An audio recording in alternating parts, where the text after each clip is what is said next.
Prince Andrew's expulsion is just the beginning.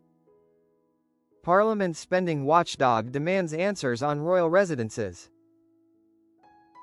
The shock reveal: William and Kate's lease details are exposed. A stark comparison between market rent and Andrew's notorious peppercorn deal. The royal family caught in the crossfire of a massive inquiry. With damning details of Andrew Mountbatten Windsor's lease at the Royal Lodge revealed, the Prince and Princess of Wales have had their own agreement with the Crown estate aired. The relentless scrutiny surrounding the disgraced former prince's lucrative living arrangement has created a ripple effect, forcing other senior royals into the spotlight of financial transparency. An inquiry expected to be launched into the Crown estate and other members of the royal family's residences. Prince William and Princess Kate have been caught in the crossfire, having the details of their own lease aired. This sudden exposure is a direct consequence of the public demand for accountability following Andrew's long-standing controversy.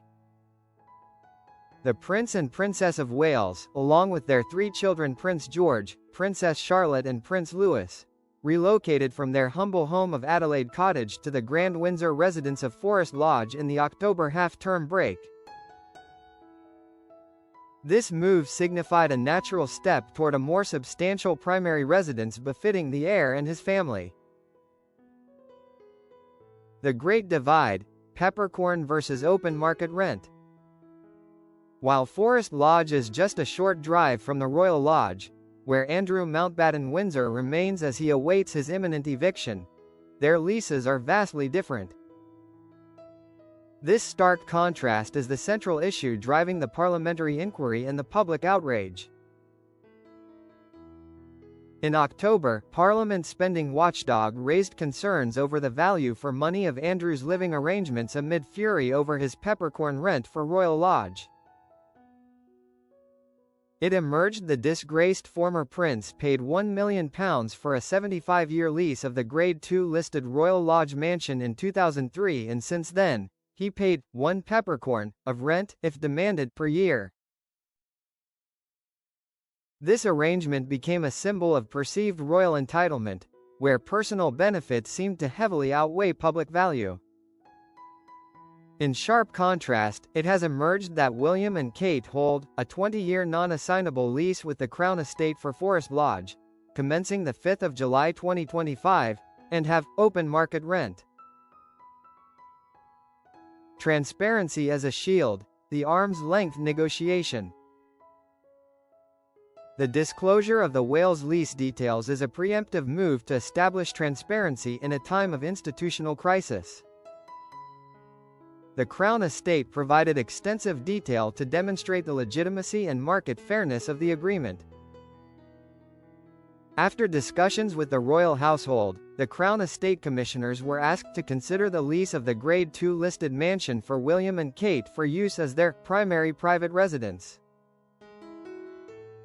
Negotiations were conducted on an arm's-length basis, to ensure appropriate market terms were agreed, the Crown Estate said. The phrase arm's-length basis is critical, indicating that the negotiations were conducted as a typical commercial transaction, free from undue royal influence.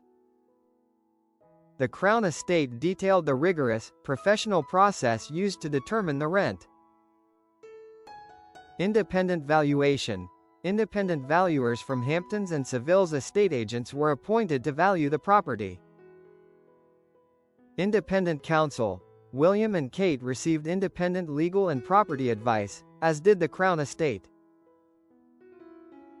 Final terms: the lease for the property was concluded on a 20-year common law tenancy at an open market rent subject to standard landlord-tenant repairing obligations. The rent was assessed by Seville's and Hampton's acting on behalf of the Crown Estate. Knight Frank acted for TRH's the Prince and Princess of Wales, the Crown Estate said. This level of detail is a strategic attempt to shield William and Kate from the financial scrutiny currently aimed at Prince Andrew, ensuring their agreement cannot be labeled as another example of poor value for public money. The parliamentary inquiry looms large. The details of William and Kate's lease came to light after the Public Accounts Committee, dubbed the Queen of Select Committees, demanded answers from both the Treasury and Crown Estate, asking them to explain Andrew's lucrative lease.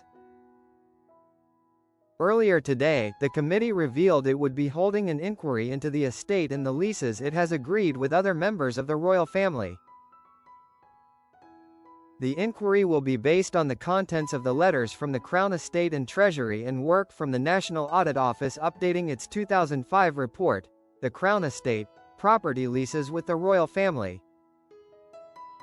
The catalyst for this institutional reckoning remains Andrew Mountbatten Windsor, who was booted from the Royal Lodge after allegations continued to emerge about his decades-long friendship with convicted sex offender Jeffrey Epstein. The disgraced royal will spend Christmas at his Royal Lodge mansion in Windsor, before he is booted out of the property in the new year and relocated to a much smaller property on the King's private Sandringham estate.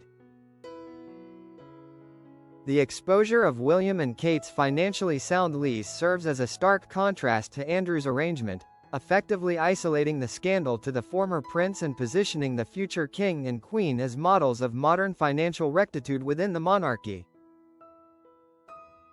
The inquiry, however, promises to be a painful process of public scrutiny for the entire institution.